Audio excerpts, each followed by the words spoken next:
Ayo, everybody. Mic check, mic check. Um, Back to you here with another punk perspective. This is right in the week of St. Patty's Day, so I'm kind of off that, fresh off that Irish music feel. So going through that, I kind of go into a cycle, listen to a lot of Irish, punk bands and stuff like the Pogues and then Flogging Molly. Got a little Mackenzie's in there, the Bloody Irish Boys, and then one of my favorite bands as well, Dropkick Murphys. And so I just wanted to talk about this song. This is one that is probably one of my favorite songs, and no one really talks much about it. It's the opening song on the album, The Meanest of Times. Fucking great record. I mean, every record they make is freaking great, but this one, the opening track just freaking fucking hits you. And it's called Famous for Nothing. And it really makes me reflect on my life a lot because I guess that's the thing is the lyrics kind of connect with me. But you get this very like feel of like how, he got brought up. The narrator of the song, this would be probably Casey, right? But it's written like being brought up famous for nothing, just being troublemakers, kind of night on the town. He talks it from two different perspectives too, like how there was and that's what I like about the song. There's a lot of fun play with words and really fast. The song takes you right back to like school, high school. So you got to get in that mindset because the opening track, you just hear the bell ringing and fucking people screaming, like kids start going wild. Boom, goes into the lyrics. Um, and that's what I'll do. I'll read it in the lyrics here first, and then I can we'll talk a little bit about it. Um, so it goes, the barrel fire's fading, my pals are disappearing, another night is passing, but I won't go. It's 2 a.m. at Townie, and things are going my way. Three buds, a glove, and a foot of snow. There's two little shits selling joints on the hill, and the kids down the lot are burning cruisers for a thrill. See, we had each other. It was us against the world. Famous for nothing, yeah, nothing was our world. Well, these lies won't save me, don't you know? Don't you know? From the times that made me. Here we go, here we go. The courts are filling up. All the kids are coming down for a head start on the troubles on a long night on the town. Yeah, thank God it's Saturday and half my problems go away. Sure, the big one's on the way, but I know how to handle them. 9 to 3 on weekdays, on the hour Sundays. The good Lord was calling me, but I wasn't up.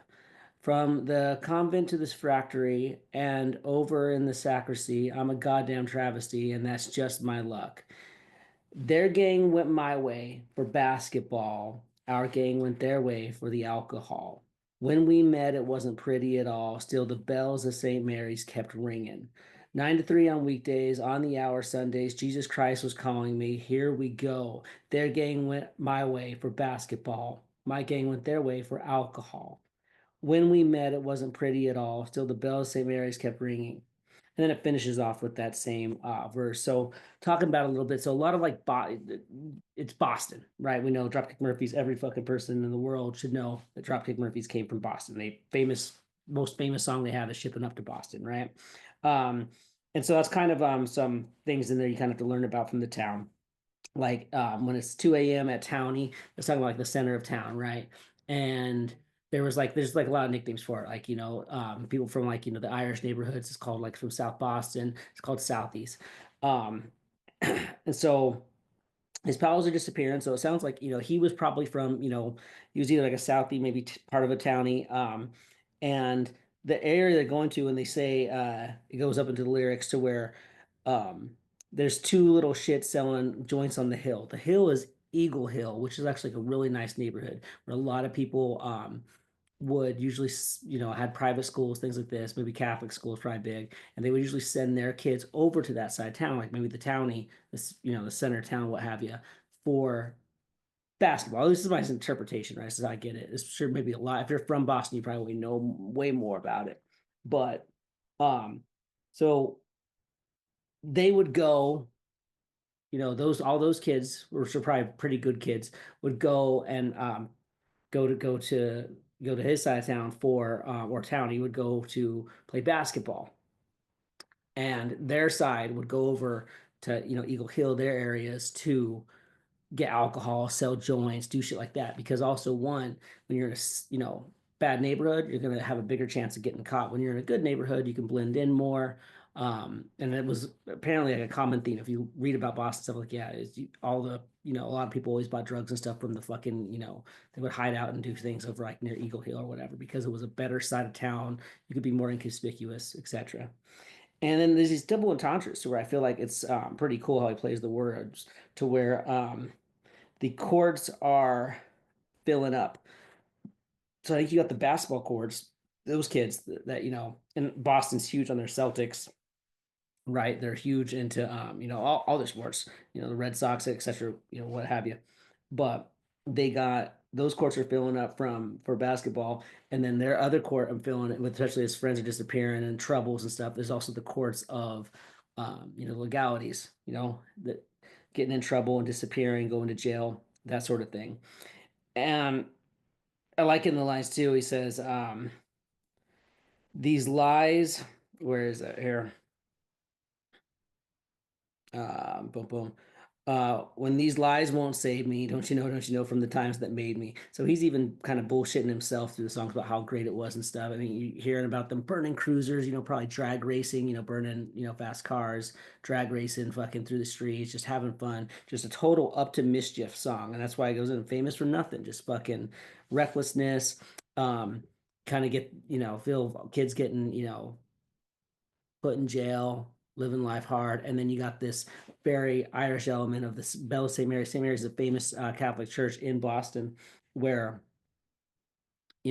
while this is going on, you got this guilt and shame because you kind of know the path that you probably need to go around. Maybe you should be with those good kids, right? But when you'd meet up, you'd fucking fight, you'd whatever. Uh, it's such a good song. It's very underrated. I'm so upset by it. It's very fun, very fast. I think it's like 2.5 minutes, and it just really hits you and reminds me very nostalgically of like how I grew up. What else in here? These lyrics that are fucking great.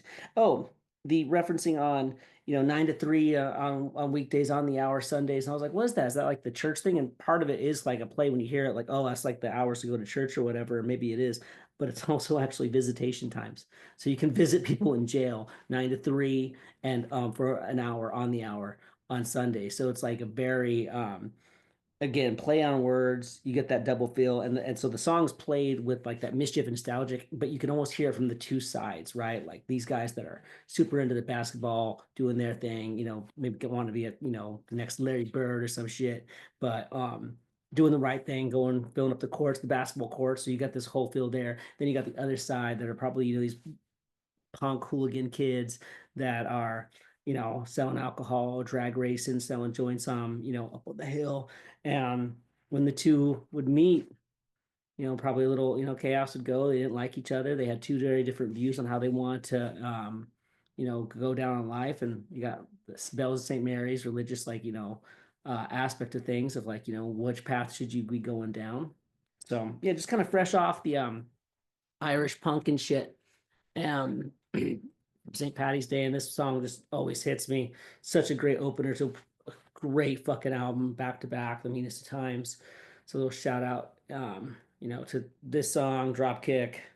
And do you ever listen to it and read the lyrics and you look into a little bit about Boston, like how the city's shaped and everything? Like, um, it's amazing. It's really, um, wrote very well, very good trick on words, and you have to takes you a while to get the meaning. And the meaning for myself, of course, everything's written for that interpretation to where it just brings me back to like high school where you got all these different rules of thought on how you want to live your life. You want to be free, you want to just have fun.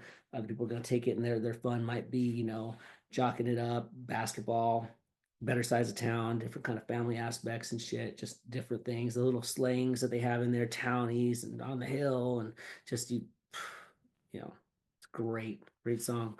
That's all I got to say about it, though. But yeah, we're getting into uh almost the end of March here, guys. So all right, everyone, have fun. Do yourself listen to this album. It's great. All right, love you. Bye.